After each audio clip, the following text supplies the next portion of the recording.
What is up, 10 and J-Man Show Nation? It is Monday night, March 23rd, 2026, episode 488 of the 10 and J-Man Show is live on the ISC Sports Network, along with their Twitch channel, their X account, and their YouTube channel, and also live on the 10 and J-Man Show YouTube channel and Facebook page.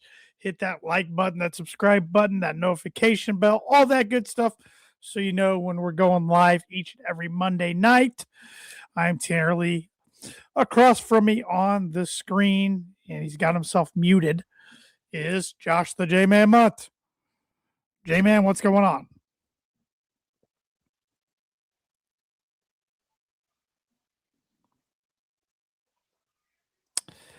I think J-Man might be having some connection issues. I think I can see him, but I can't hear him. It looks like he's muted, and it won't let me unmute him.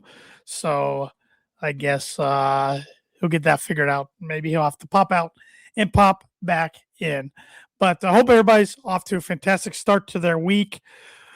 Great time to be a basketball fan, a college basketball fan, I should say. March Madness rounds 1 and 2 are in the books, with the regional rounds, the Sweet 16, and the Elite 8 coming up at the end tail of this week and weekend. And a week from now, we'll know the last 4 teams. The final 4 will be set in Indianapolis. So exciting stuff.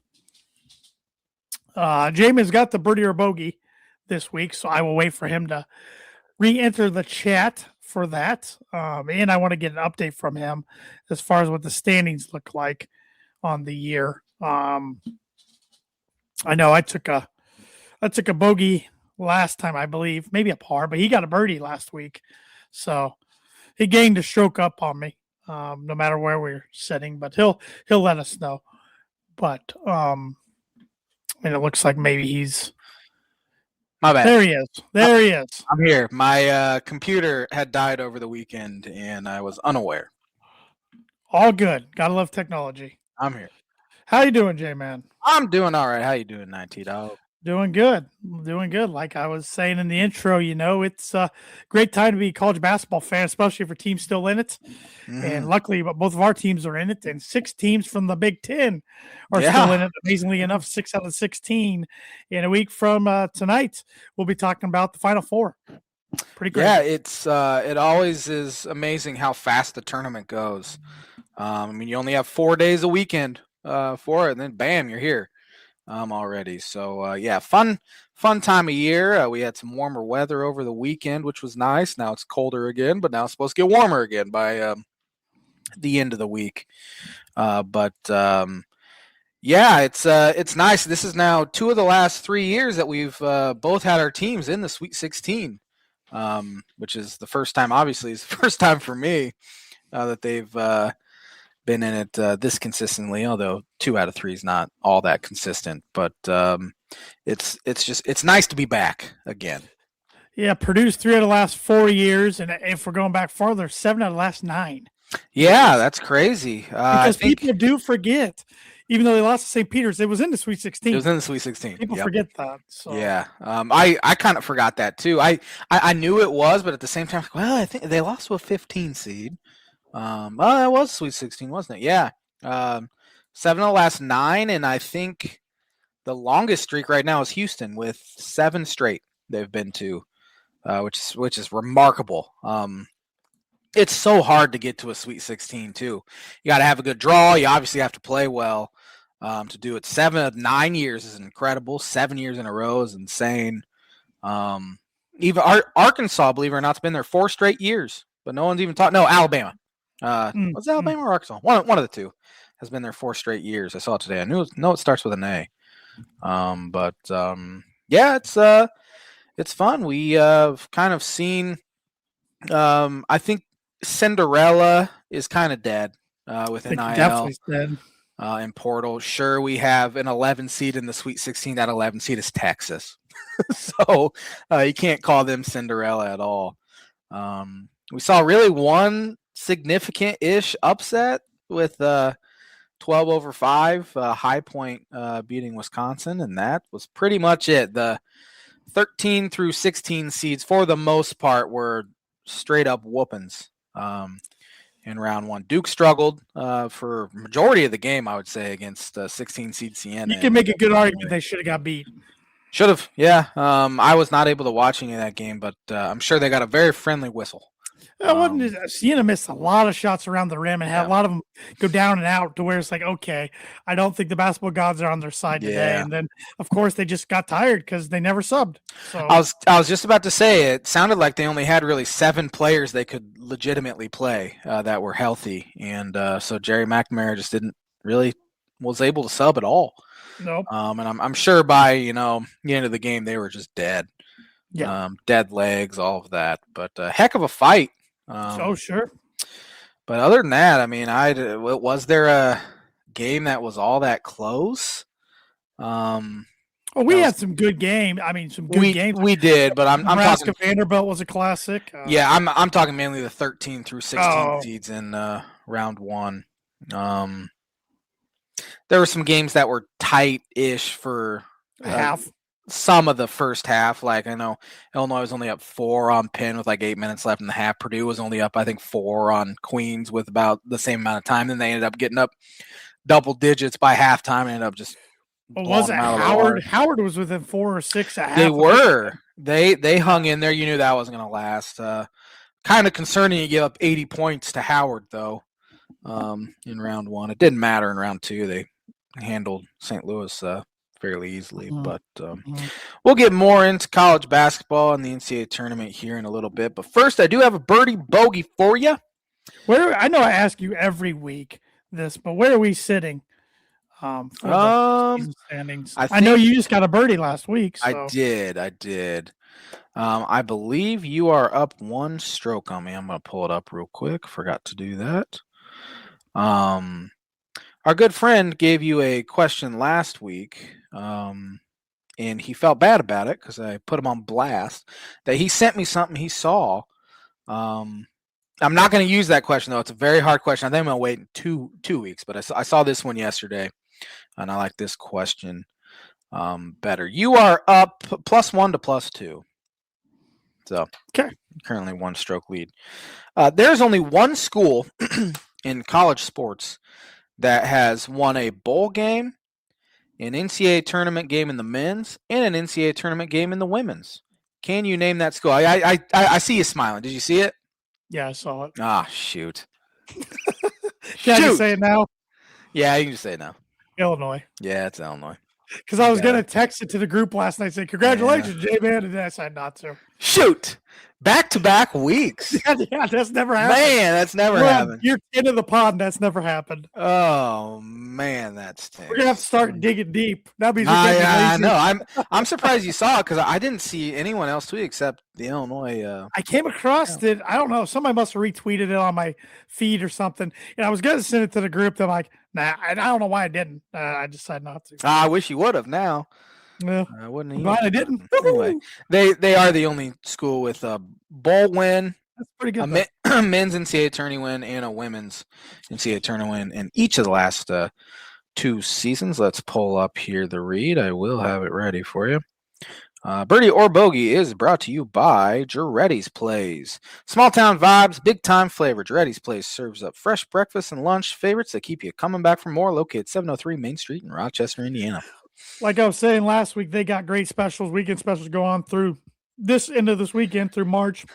Trip tacos, Carolina burgers, new appetizers such as 6-piece boneless wings, broccoli cheddar bites, sweet potato fries, cheesy potatoes, great soups every day such as loaded baked potato, creamy chicken wild rice, cactus chili, and broccoli and cheddar. So go check them out. I got to know what cactus chili is. I've had it. It's similar to chili, but it's very sweet. A very sweet chili. So. I know they say, I've never had cactus before, but they say it has a sweetness to it. So yeah, it's good for hydration too, I believe, because it's full of water. Full of water. It's the way it's got to survive. Yes, in the desert.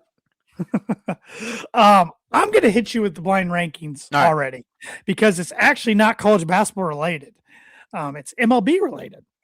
Yeah, so I texted Tanner yesterday because we were going to do our Major League Baseball preview today, and I didn't forget I just didn't have the energy to do any sort of research this past week, and then I was gone all weekend. So we're gonna push her back to next Monday. Well, let's be honest. We won't even be a week into the season. Yeah, Nobody's it going to doesn't make matter. that much of a dent unless somebody blows their Yeah. ACL or something. And We could honestly probably do this at the beginning of June, and it'd still be fine. you're probably right. But yeah, next week will be fine. Yeah, we'll be 3-4 games into the season or so. But So yeah. last year around this time, I went back, or last year at this time, I had you do a blind rankings of Cubs opening day starters. Oh, And I went back and listened, and I was going to do the ones I hadn't done, but they had a lot of guys start 3, 4, 5 years. Carlos Zambrano started a bunch. Right. And then so I'm like, I'm not going to do that. But I did go with Cub opening day starters, but I just picked a random position. This is since 2000. Second baseman. I like it. Cubs starting second baseman All right. on opening day. Since 2000. All right. Since 2000. Starting with Javier Baez. He started at second, huh? Opening day. Yeah, 2 years in a row. Oh man, what do you have the years there written? Because I want to guess which years. I can find them. I can find them. I'm gonna say Javier Baez started at second base to open 2017, and that would think probably 2018 as well. Then, because I think he was full-time shortstop about halfway through that season. Let me find it here. Sorry. Let me get this.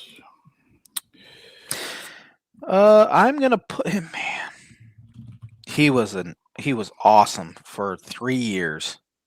There we go. There. I'm gonna. He started second base in 17 and 18. 17, 18. That's what I thought. I'm gonna put him at number 2 because he did a majority of his work as a shortstop. Like his really good stuff was at shortstop. He's obviously very good at second too, but I'm gonna put him number 2. A name I forgot until today: Mark Grudzielanek. Mark Grudzy. Loved Grudzy. He What years? 2003, 2004. You got it. Grudzy. He was good. He was in an era where you had your second baseman that would hit number 2 in the lineup, low on base, low power, but he made a ton of contact. He had 2 pretty good years. I'm gonna put him at 4. Man, the Cubs won 4 opening days in a row from 03 to 06. And I think they lost 4 in a row after that. I'm just kidding. I don't think they did. They lost back to back, but it's like they win one, lose one, win one, lose one, off and on every year. Yeah. I don't even remember who they opened. They won opening day last year. No, they didn't. They were in Japan. Lost 4-1. Dodgers. Year before was 4-3 to the Rangers. Yeah. All right, back to the list we go. Mike Fontenot. He started on opening day at second base once, huh? 2 years in a row. 2 years in a row. 09 and 2010. You got it. Those are. Yeah. I'm gonna put him 5. Sorry, Camo. If he that's listens the only reason I put him on here. Camo took me back to fun discussions back in those days. Lefty hitting second baseman were our friend Cameron Screeton's forte back then. He loved Fontenot. Darwin Barney. Yeah. He would have started on opening day in how many years? 3 different times. 3 different times. But not 3 consecutive years. Not 3 consecutive years. That throws me off a little bit. I'm going to go 2011. Yep. 2012. Yep. And then that would have to be 2014 then, right? Yes. In 13, Lillibridge. Brent Lillibridge started at second base. This is on baseballreference.com. He stunk. I do remember him starting. I do remember him starting opening day one year. I think he ended up 1 for 24 in his Cubs career, if I'm not mistaken. He was horrendous. Just horrendous. I'm gonna put Darwin at 3. He had at one time the longest or second. I think it ended up being the longest airless streak ever for a second baseman. I saw him hit a home run in April of 2011. That's shocking that he was able to hit a home run in the cold because he was a punch Barely of reached duty. the basket. Yeah, That was the Starlin Castro multiple errors game. that doesn't narrow it down as much as it probably should. But I think it was like early in his It was like at that time it was rare. And then yeah, it was like a 3-air game. He was pretty sure Garza pitched that night. I don't know. It was so cold. That It was game miserable. stunk. It was miserable. Yeah, I remember Darwin Barney did hit a walk-off home run one time, which was shocking. He still hung around in baseball until like I'd say 2018 or 19 with the Blue Jays. So you got the one spot left. Yep. I think you're going to be pretty happy. Ben Zobrist. Zobrist, yep.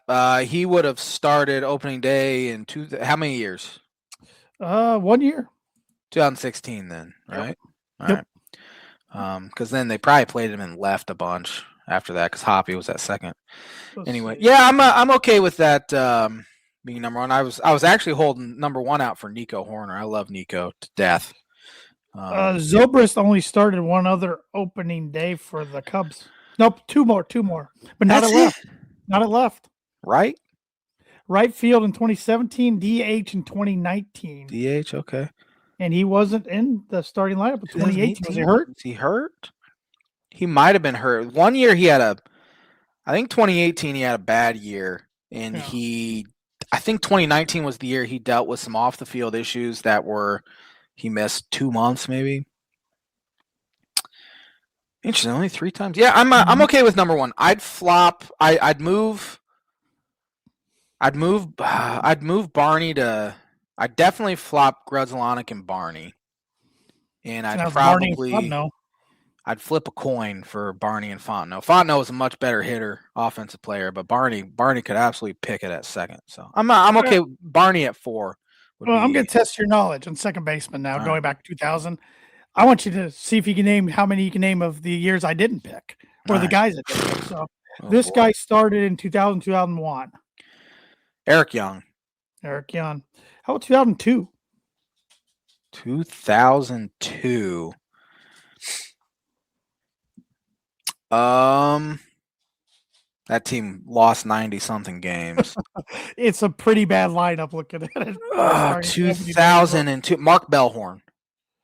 Good guess. No, he started the following year at shortstop.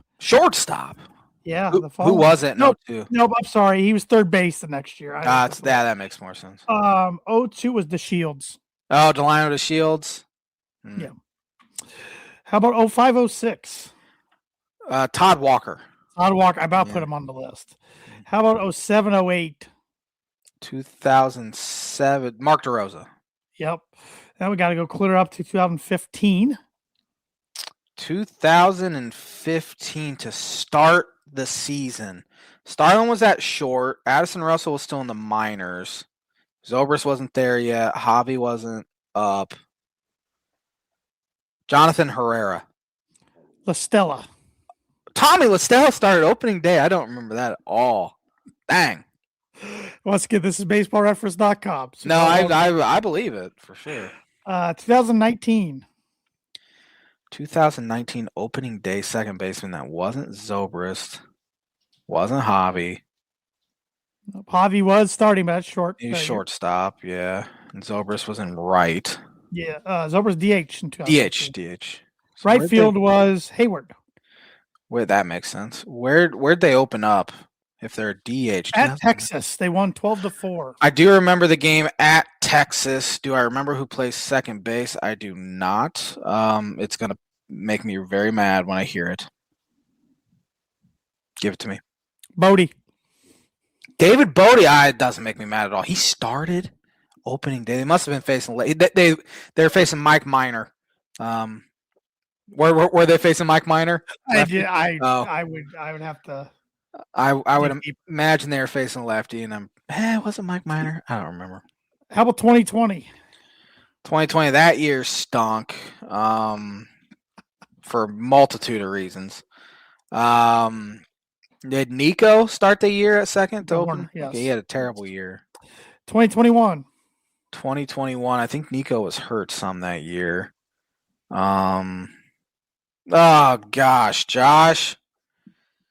I'm embarrassed. I was better with the early 2000s than I am the recent history. Who was on their team? It's kind of interesting position. There's not a lot of continuity at second base over the years. No. They had the core there. Schwarber was no longer there. 2021 opening day. So I don't remember. Bodie. What in the world's up with him starting 2 opening days? They must have been facing a lefty again. They lost to Pittsburgh 5-3. I don't remember the opening day at all. How about 2022? Wasn't Nico? Nico was probably starting at shortstop. He was. This is embarrassing. That team was terrible. They lost 90-something games. You've said that a couple of times. I know I have.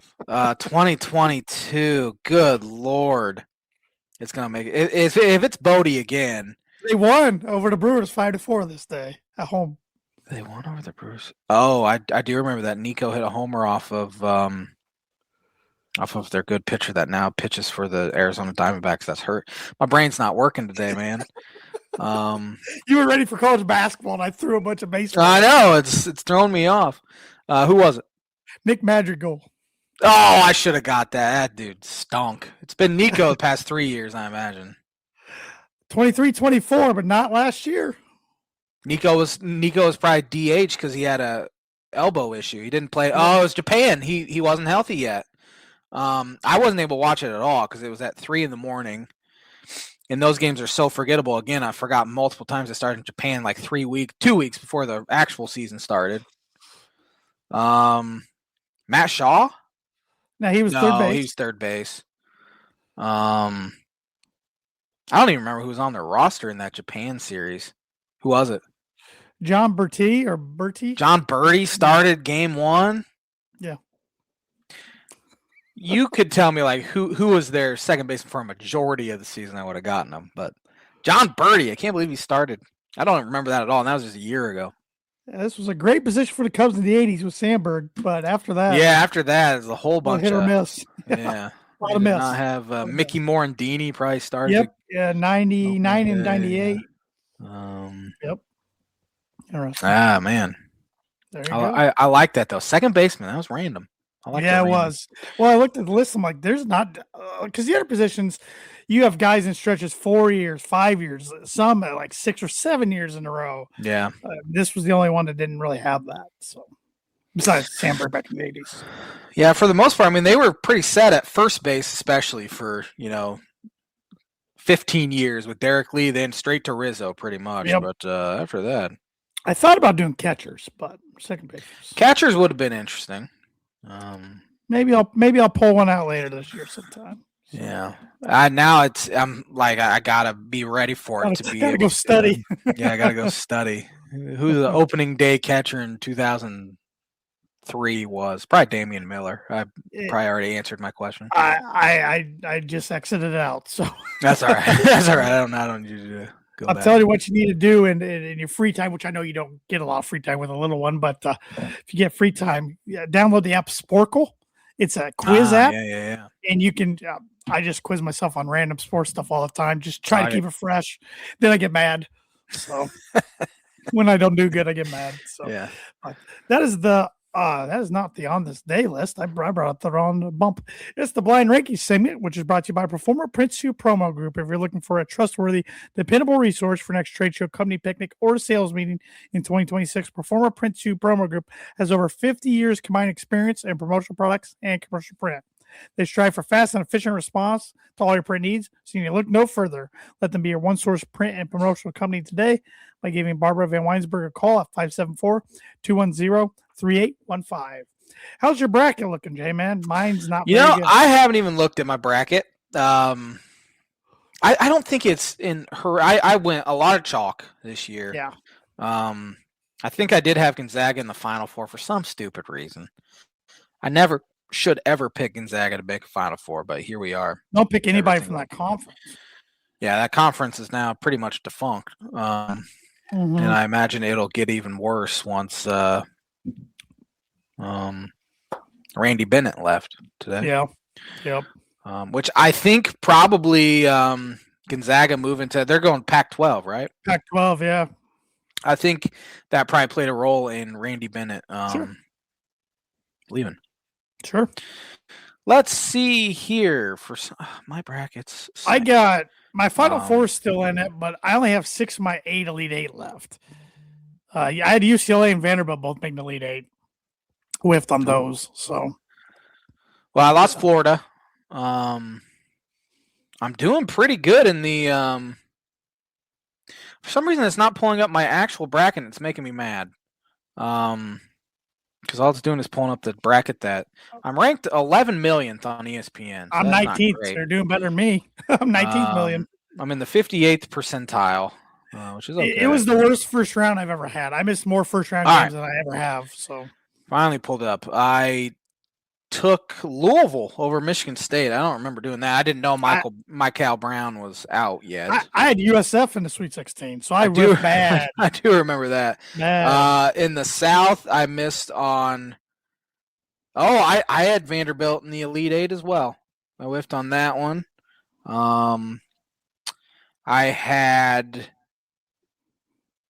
Hofstra over Alabama, and then Texas Tech over Hofstra. I had Bama in 16. I got that right. My West region, I had Gonzaga over BYU, and then Gonzaga over Purdue, and then Gonzaga over Arizona, which was incredibly stupid. I should have never done that. I don't think Mark Few's ever going to get it done there, fortunately. No, I agree. I think, I think they'll struggle. I don't think they're struggling too bad in the NIL. They'll still probably run through the Pac-12, but at least it gives them a little more competition. Do you think that's a job, though, that's going to really fall after he retires? Because yes. I think he'll take a big step back. 100%. He's made that job. Uh-huh. I know like Stockton played there and stuff, but yeah, they I remember they made the Sweet 16 in 2000. Purdue beat them in the Sweet 16, but that's when they were starting to roll a little bit. Yeah. And then Few took them that extra mile. Yeah, was that Dan Munson? Was that his name? Who ended up going to Minnesota? Was Dan Munson was football? No, you're right. It was Munson. Glenn Mason is football. That's right. They're very similar, kind of, but yeah. I think Gonzaga will fall off for sure. Utah State lost their coach to Cincinnati today. Utah State has had a pretty incredible string of hiring coaches that get poached, which means you're doing something right, obviously. They make the tourney every year. They always get beat early, but again, they're always in that 8-9 game, so it's hard to get past that 1 seed. And I believe they're going to be in the Pac-12. I believe. Are they? Okay. I think so. I mean, it's Oregon State, Washington State, then just a mixed match of Mountain West and WAC and Which the Mountain West was rougher this year. I think they were a 1-bid league but for a couple years, they've been a multiple bid league and they've been a very good basketball conference. So hopefully that will maybe not propel up to a high major level of conference, but at least give the West Coast some sort of conference to fall back on because there's nothing out there now. I mean, we kind of went over to some of the upset surprises, but who has surprised you as well as they're playing? Looking at my bracket here, Iowa, I think, is the biggest surprise, right? Yeah. I had them losing to Clemson. I hated the way they were playing. So did I. They kind of limped it to the finish line a little bit. And then, we're able to handle Clemson. And then they were very fortunate, obviously, to beat Florida. I thought Florida played probably the worst game of the year, one of the worst games of the year. Tournament, man. It's tournament, yeah. You play bad once and you're done. But Iowa really, really flustered them to the point where Florida started getting frustrated and they started playing a little dirty. And Iowa was able to hit a big shot. I thought it was a stupid move to press on that final possession that Iowa had, left the guy wide open in the corner. They were almost going for a trap, it looked like, which I thought was stupid. Sure, you want to get the ball out of Sturt's hand, great, but not to a wide open, good 3-point shooter in the corner. And Todd Golden said after the game, it was a 2-point game at that time. He said that their plan was to foul a role player and see if he could make 2 straight free throws. Never heard of somebody doing that before. I haven't either, but at the same time, when I'm watching, I'm like, I think they should foul. Just so it's probably smarter to do that in the tournament in the pressure situation. Yes, than regular season for sure. Because then and I've almost been in favor of it in the past, just because they hit both free throws great. You still have a chance with 6 or 7 seconds left to go hit a shot at the buzzer. If you miss it, you go to overtime regardless. You're not going to lose. Where if you give up a 3, you're losing, and they hit it, you're losing. Yeah. So that would have been interesting if that were to play out. I think the media would have crucified him. The players, he thought they were only up 3, that sort of thing. Sure would have. Yeah. Credit Iowa. And now, man, Iowa or Nebraska is going to be an Elite 8. Who would have thunk it? And if your boys win, they're facing one of them to get to the Final Four, which is you got to feel good, but at the same time, terrify you. 100%. I was literally thinking that today. That's best case scenario, honestly, because you're familiar with both programs. I think Illinois would be favored by probably 6.5, 7.5 points, something like that, against both of them. But at the same time, you lose to one of them, and you just feel horrendous. Yeah. I was 100% rooting for Florida because I think Illinois can beat Florida anyway.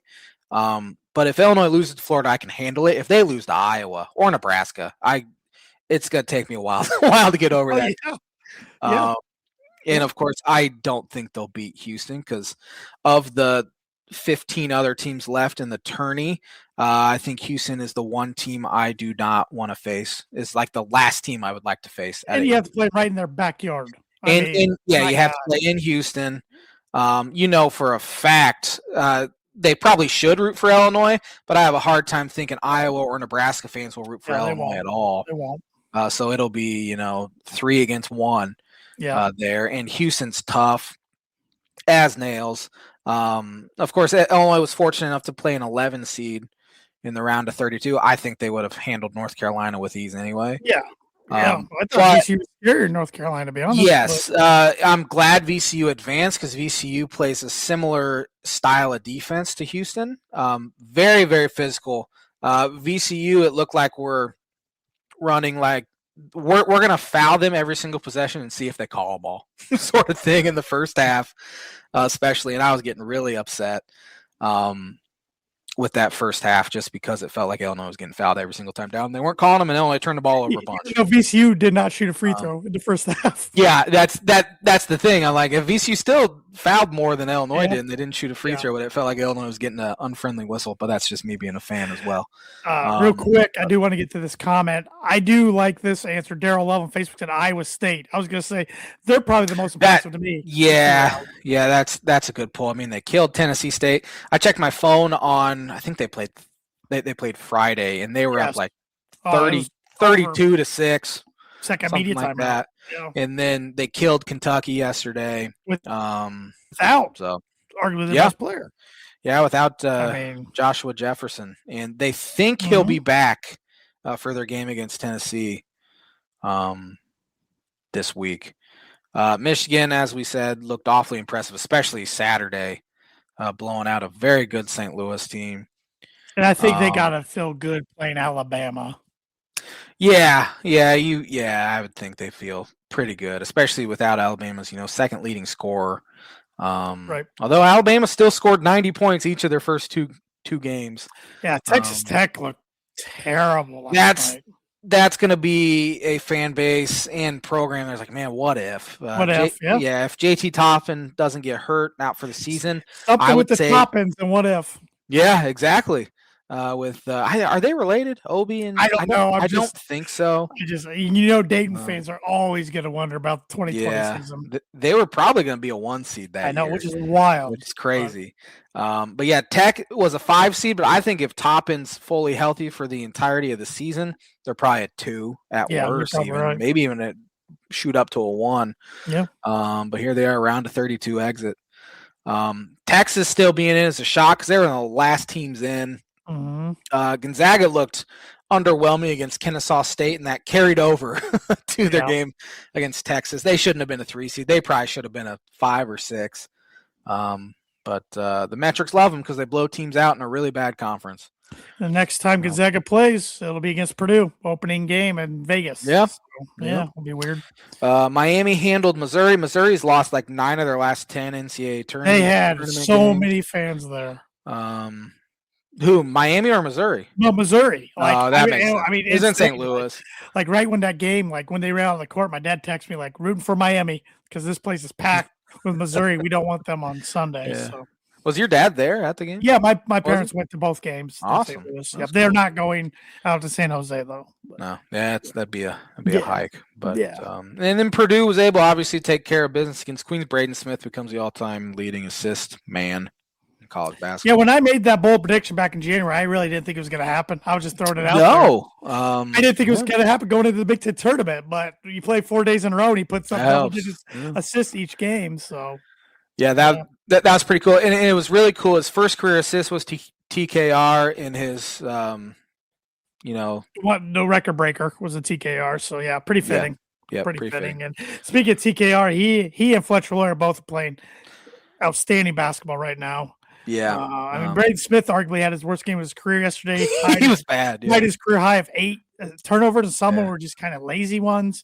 But those two played well. CJ Cox hit 3 huge threes in a row to keep them in it at a time where it looked like they might go down double digits at half. Oscar Clough's playing good basketball. I mean, they got a lot of guys peaking at the right time. So I feel pretty good, which scares me going into Loyer had kind of been a lightning rod for a lot of fans' ire for most of the season, and he's shot the ball lights out here since Big Ten tournament started. Then Arkansas and High Point was in a fantastic game. It was back and forth, and I don't think a lot of eyeballs were on it because they were locked into the Nebraska Vanderbilt game, which I think is the game of the tourney so far. Yeah, it was amazing. That was awesome. Great environment too. Oh man, those Nebraska fans, I give them credit. It wasn't Oklahoma City, so they had a short travel. Good for them to finally get one. But the Oklahoma City arena there set decibel records during that Vanderbilt game that really shattered the NBA Finals last year. So that just shows that college basketball's better. That's just me saying that. But Arkansas's moving on. Arizona kind of had a slog of a game against Utah State, last night, but survive in advance. Utah State would get to forward, and Arizona would do what they do. So survive in advance. That's all that matters. But as I said, the game of the tourney probably is that Nebraska Vanderbilt game, back and forth. Vandy takes the lead, Nebraska gets it back. They get a 2-point lead, and then Tyler Tanner had a ball go halfway down from half court. That was closer than the Hayward shot in 2010. By far, that thing was down. And there's conspiracy, but also truth to the fact that they pump the balls up to a super high PSI in the NCAA tournament every single year that players complain about it. If that was at a normal level, I think he banks that thing in and they win, and that's considered one of the greatest shots ever. Oh, yeah.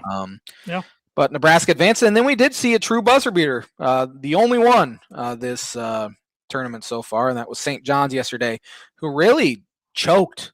They were up 14 with about 7 minutes. They're tough as heck. They are. They rebound, but they're not a good shooting team, and I think that will be their downfall. That was their downfall last year too. Yep. But they were able to advance past Kansas, and I think it's probably going to happen that Bill Self will announce his retirement here within maybe not in the coming days, within a few weeks, I would say. I think that was in your bold predictions, I think. It was, I think, last year. Was it last year? Okay. That a prominent coach would retire, and I think it would be Bill Self. So I was maybe a year too late.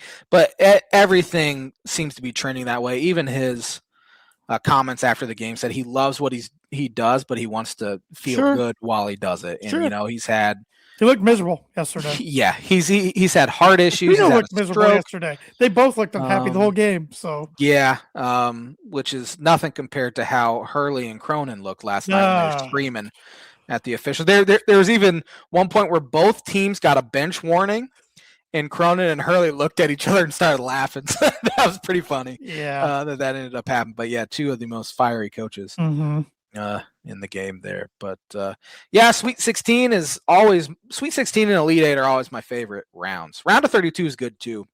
But now that we see, less Cinderella, round of 64 is still fun, but there were a lot of blowouts. And there were a handful of good games. It started with 2 really good games. TCU winning by 2 against Ohio State, and then of course the great game Wisconsin and High Point. And I always feel like Friday is worse than Yes. Thursday.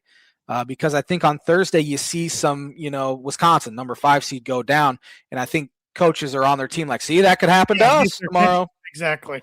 So it Locks them in. Yep, it locks them in more. Mhm. But Sweet 16 should be awfully fun. There's a lot of really good matchups. Yeah, we can go through them if you want. Let's do it. You want to start with the East region in Washington D.C. I saw get in the door tickets are over $1,000. The tickets for March thing. Madness anywhere this year are just crazy. I know. I believe they got cheaper than originally, but my parents got tickets Friday, or got tickets for Friday, went, and then they didn't have tickets Sunday. We're working on getting them, and on Saturday they were trying to get them, and they were having trouble finding anything lower than $480. But I believe they did. But still, That's a piece, not for both. That's ridiculous. Yeah, but it didn't help that Kentucky was there. Yeah, it doesn't help either. I did see it was the most watched. Didn't talk about that, Kentucky Santa Clara.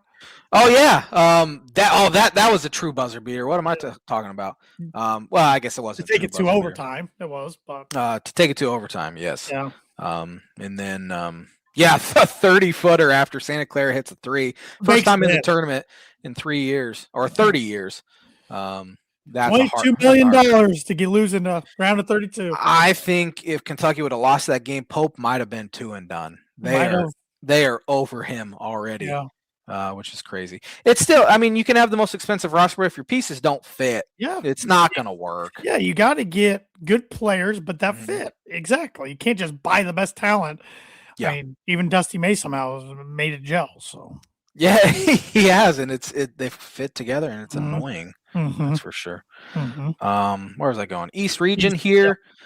Duke against St. John's. Yeah, I think you summed it up pretty good. I think St. John's hangs in there for a while, but in the end, I think Duke got their scare in round of 64, and it woke them up. So yeah. I got Duke. They didn't play all that well against TCU for about the first 30 minutes. TCU even had to lead in the second half, and then Duke just did what they do and just blew them out. So give me Duke in that one as well. Michigan State against UConn. Hate both programs. I think UConn gets it done, but I think it's tight. It would not shock me if Michigan State wins this game. Yeah, Dan Hurley said that he reached out to Tom Izzo about the Lakers job a few years ago and got his advice on it, and he's a big reason why he stuck it in college. Would have left. Yeah. Give me UConn as well, although, I'm switching it. Give me Michigan State. I think they have a chance. Everyone who's left has a chance, but I think Michigan State has as good a chance as any to get past a higher seed, or a better seed, I should say. So give me Michigan State. South region, we have Iowa and Nebraska. I like Nebraska. I do too. I think their fans will pack the Houston arena. I think they're so bought in, and it's their first time ever here. Obviously, they'd never been to the round they blew the doors off Troy. They did. That was a bad one by me. I think they were shell shocked. Troy was. I think they were too. Hearing that crowd. Yeah. It sounded like Pinnacle Bank Arena. Honestly, that place gets loud. I'm in a position where I'm rooting for Nebraska, and I hate it because I dislike Iowa basketball so much. Yeah. Watch out for Ben McCollum to take the Kansas job, though. That'd be funny. That would be funny and hilarious. It'd probably be hard to sell to a fan base that, hey, this guy was at a D2 school 2 years ago and he's your new head coach, but he's a heck of a basketball coach. Right. You give him Kansas. I know. I'm guessing this guy doesn't have any ties. I don't know about his contract. How about Billy Donovan? Maybe. Flashy name. I don't know. He's kind of the same as Stevens. He was kind of over. He was kind of over college basketball, 15 years ago. That's now. So I think Kansas is the one job people would really have to think about, like guys who you would think are automatic no, because it is basketball there, and it is one of the premier jobs. So. They're talking like maybe Jock Vaughn will be promoted, and that just won't work, in my opinion. Nope. But anyway, give me Nebraska. Illinois against Houston. I think I saw Houston's a 2.5 point favorite. Yeah, I saw 3.5, but either way, it's close.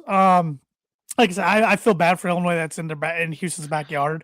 Yeah. But Houston last year had to go. It wasn't in the same city, but they had to play Purdue in Indianapolis. In Indianapolis, so whatever. So I guess it just show up and play the games. I couldn't care less. I think Illinois will scrap and claw, but in the end, I think Houston wins by single digits. Yeah, I think Houston's defense, it's a top 5 defense versus top 5 offense in the country. Defense, for the most part, usually wins. If Illinois is hitting like they're capable of, they absolutely can win this game. Sure. Have to win the turnover battle, obviously. Illinois is bigger. They're bigger than everyone. They're the tallest team in the country. So I don't even know why I said that, but they're a better rebounding team than Houston. Houston has a high foul rate as well on defense, where Illinois has one of the lowest. So you have to win the free throw battle to get it done. But again, I think Houston's as bad of a matchup as anyone left for Illinois, and I'm taking Houston in that one, unfortunately for me. But moving on to the West region, we have Arizona and Arkansas. I think Arkansas's got a good shot, a really good shot to beat Arizona, but I think Arizona gets it done. Yeah, I agree. Arkansas has, Darius Acuff. He might be the best player in the country. I agree. He can go off for 40. Even though my dad still thinks Houston's freshman's the best player in the country. Fleming, yeah. He's good as well. Give me Arizona that one in a close one. Yeah. And then Cinderella, 11 seed Texas, playing Purdue. Old buddy Cam Heide, who hit a huge shot. Same spot in the court, too. Only shot he took that game, I believe. Good for him. I have no ill will to Cam Heide. I think Purdue gets it done, though. I've only seen Purdue beat Texas once. I've seen them lose to them twice. So they beat them 2 years ago, right? Or was that 2 years ago? Or was that the 3 St. years Peter's ago? year? St. Peter's year, yeah. They've lost to them. That was 4 years ago now. I've seen them lose to them back in 2003 when TJ Ford led Texas to the Final Four. They lost the second round game to them. But and then they lost 2 in a home and home in 18 and 19 to them, or 19 and 20, 2 of them. 18, 19, 19, 20 season, they lost home and home. But I'm taking Purdue. I feel pretty good about this one, which scares me because I've been burnt being overconfident going into Sweet 16 before. So no, give me Purdue. Texas has a very, very good big guy who is the maybe worst free throw shooting player I've ever seen. It's a better matchup for Purdue than Miami even was. So Miami's tough, and I think Jai Lucas will get them. Like 37 years old, and they got money. Yeah. So, yeah. They got money out the wazoo. Michigan against Alabama. I think Michigan pretty easily. I do. I agree. I think Alabama has no size compared to Michigan. Give me Michigan. Iowa State, Tennessee. Good for Tennessee. Yeah. They're annoying, but they're pesky. But I think Iowa State's playing too high of a level. Give me Iowa State as well. And let's pick our Elite Eights here. I have Duke and Michigan State. You have Duke, UConn. I think Duke. I agree. Give me Duke. We both have Nebraska and Houston. Houston. Give me Houston. I think we both have Iowa State and Michigan. Yeah, I'm back and forth with this one. My bracket, I have Iowa State. Same. It's tough for me to go against Michigan, but I don't want to take Michigan. I don't want to give you Iowa State. This will be the J-Man's book of prediction of the week. Iowa State makes the Final Four for the first time in forever. I think I like this Iowa State team, especially with Josh Jefferson back. They're like 40 minutes of hell trying to play. I mean, Illinois, I got to see them play them in the Sweet 16 2 years ago. With a lot of the same guys are still there too. They were able to keep some guys. So the incredible atmosphere in Chicago. If that yes, it would. Both fan bases. J-Man's Book of Prediction of the Week brought to you by Travis Wottring Insurance Agency for life, home, auto, business, renters, workers, comp, and farm insurance. Contact Travis 219-869-4561. Book it. And then we have Purdue and Arizona. I don't like this matchup at all, but you got to beat good teams to get to the Final Absolutely. Four. And I'm like, Purdue's a 2 seed, so they're pretty good too. They can, if they're shooting well, which they have this tournament and in the Big Ten tournament, they can beat about anybody. I mean, they beat Michigan. Michigan's one of the best teams in the country. But at the end of the day, I'm sticking with my original pick from last week. I got Arizona. Give me Arizona as well. Although I love Purdue's experience factor over Arizona because Arizona starts 3 freshmen. It's in San Jose. Yeah. So again, it's West Coast, but it's not in Phoenix. Both fan bases probably have to fly to it. So and Purdue's got a lot of graduates out in the West Coast too. Yeah. So I think it'll be obviously all of the Sweet 16 Elite 8 atmospheres are awesome. So there's 6 Big Ten teams in Sweet 16. We have none of them making the Final Four. That's what we do. That's what we do. Because we're like, if our team can't make it, we're not rooting for any of the rest. Exactly. I was rooting, even though it benefits Illinois to have Iowa beat Florida last night, if Illinois was able to get to an Elite Eight. Yes. I was rooting hard for Florida. Sure. Just because I can't stand Iowa. Iowa hadn't been to a Sweet 16 since '99. Now all of a sudden, first-year head coach does it, something Fran couldn't do. Yep, they're there in St. John's. I mean, they have to win 2 more games, but they haven't been there since '99. They haven't been there since '99. There's a lot of, like I said, Iowa State's never been. Of course, Nebraska's never been. Yep. So, which my wife's got Nebraska to 5-4. I laughed at it. I know. Oh my gosh. That seems like that's how it works a lot of the times, isn't it? But yep. She's beating me in the bracket, so I can't say much. So I didn't even have my wife filling out. She's been locked into the Illinois State NIT run. I tell you what. I'm sure she has. She has no idea what the NIT stands for. That's fine. That's not trash anymore. Yeah. But nope, it's been fun. I think the trends we're seeing, like you said, I think Cinderella days are over. Mm-hmm. I think we'll get a couple upsets now and again, but even those, we're not going to get as many as we used to. I think that's the new trend for the tournament, and you're not going to get as many fluky winners, which really in the last 20 years, most time it's a 1 seed anyways. So yeah, and hot take here, I want the best teams in the Sweet 16 and Elite 8. I don't want a 15 seed St. Peter's playing for a Final Four bid against a 8 seed North Carolina anymore. 9 seed, whatever they were. I don't know if they were that. They were 8 or 9. That's what I thought they were. Yeah. So it's probably for the best that happens, unfortunately. But and it, I know it's never going to happen because TV deals are so big, but it's getting to the point where you almost want the low majors to have their regular season champ in there, just to have their best team represent, other than a 4 seed bad team that just got hot in their conference tourney going and to the NCAA tournament. But I don't think that'll ever happen. And I'm still against expansion. Do not do it. 100%. There were such bad teams. Although Texas being one of the last teams in there in the Sweet 16, they kind of debunked that. Every 5 years we're starting to, or 4 years, I guess. Starting to see somebody make a little run from the first 4. Yep. But there's no need for expansion. You'll just see worse teams in it. I don't want oversaturation either of it. I mean, I like the way it's at now, where you have the first 4, then you have the round of 64. I don't want a whole freaking bracket tournament go, on Monday, Tuesday, and Wednesday before it's just No. But, yep. Anything else before you get educated here? I don't think so. I mean, good luck to your Illini, and we'll see how it goes. I guess. Late tip off, and I'm very glad I'm on Central Time and not watching that thing at 10:05 Eastern Time. I was, when it came out, Purdue's the first game 7-10, but I'm like, you know what? Rip the Band-Aid off. I'm either going to be elated and pumped and ready to go, or I'm going to be in pain and misery and just ready to get 4 o'clock. Yeah, I know. Start on the West Coast. It'll be sleepy crowd. But whatever. Yeah. All right. On this day in 1946, who won the 8th men's basketball national championship? 46. I'm going to go with Holy Cross. Oklahoma State beat North Carolina in an absolute barn burner, 43-40. Woo. Bob Kurland was MOP. 1948, Kentucky won their first ever national title. They beat Baylor. First of many. I think they have 8, I believe. Doesn't say. I think it's UCLA with 11, then Kentucky with 8. I'm pretty sure on that. Yeah. 1957, North Carolina beat Kansas 54-53 in triple overtime. 54-53. Wilt, though, Chamberlain of Kansas was the 4th player to be named tournament MOP despite not playing for the winning team. How many championships did Wilt win in his career? I don't even know why you asked me that. I'm going to look it up. I don't know. I thought we talked about Wilt so much. I thought maybe.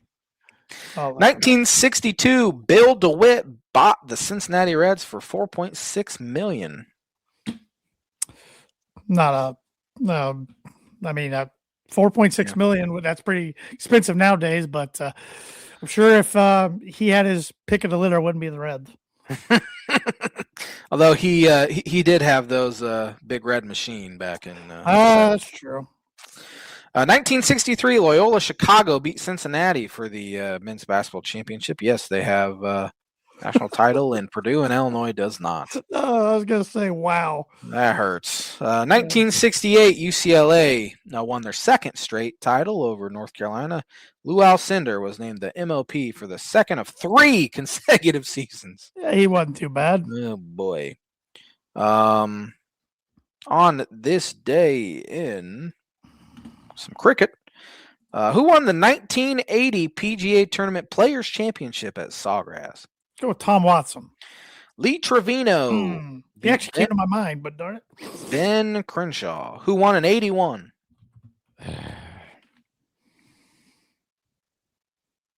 Tom Kite. I don't know. Raymond Floyd. I've heard of him. Yeah. Beat Barry Jackal and Curtis Strange on the first hole of a sudden death playoff. Yeah, we're only the Masters is in 3 weeks. So. Jeez, that's crazy. Yep. On this day in 1992, the Florida Marlins began selling tickets. Still haven't sold out. On this day in 1994, Wayne Gretzky set an NHL record with 802 career goals scored. He's ridiculous. Just absolutely ridiculous. His statistics are and a great one for a reason. Wilt won 2 NBA titles, one with Philadelphia in 66-67 and one with LA in 71-72. He was out of the league by 73. Really? So, yep. That is gonna do it for on this day this week. It's an okay one, I guess. There was a rock climbing one, but I didn't understand the terminologies or what any of the stuff meant, and that leads me to how far on a rock climbing wall do you think you'd be able to climb up? The wall, like at like the YMCA's and everything. Yeah, I might be too overconfident, but I think I get 3/4 the way up. I think you're way overconfident. I could get maybe 2 or 3 rungs up, 2 or 3 rocks up, and then I'd fall flat on my back, scared to death. My thing's, even though you're at the bungee, my thing's heights. I'm not a big heights fan, so that would be my problem. But I don't know. I've always because the Y we go to, which we haven't been in a while, has one. I've always one of these days I'm gonna try it, but never have. need to set up a tripod and I should videotape yourself. I should. But that is the On This Day list brought to you by Blue River Digital. Blue River Digital is a full-service smart marketing agency. They help businesses simplify marketing and grow with intention. Their focus is on systems, strategy, and long-term results, not hype or one-off tactics.